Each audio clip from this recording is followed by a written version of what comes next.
परी एक छोटी मासूम बच्ची थी जो एक खूबसूरत गांव में अपनी दादी अम्मा के साथ रहती थी। वह बहुत चंचल और हंसमुख थी, लेकिन उसे एक परेशानी थी, उसे अकेले रहने से बहुत डर लगता था। जब भी शाम होती, वह तुरंत अपनी दादी अम्मा के पास जाकर बैठ जाती। एक दिन दादी अम्मा ने उससे कहा, परी बेटा, तुम्हें हिम्मत सीखनी चाहिए।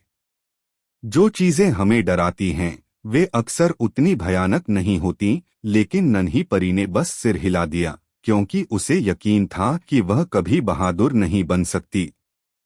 एक दिन वह एक गुलाबी तितली का पीछा करते करते जंगल के किनारे तक पहुंच गई।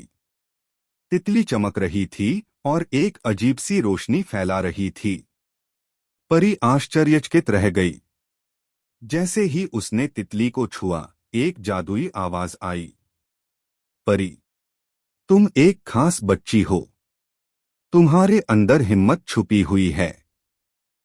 उसे खोजो और तुम्हें फिर कभी किसी चीज से डर नहीं लगेगा। अचानक परी को एहसास हुआ कि वह जंगल में बिल्कुल अकेली है, लेकिन इस बार उसने डरने के बजाय अपनी आंखें बंद कीं और दादी अम्मा की बातें याद कीं।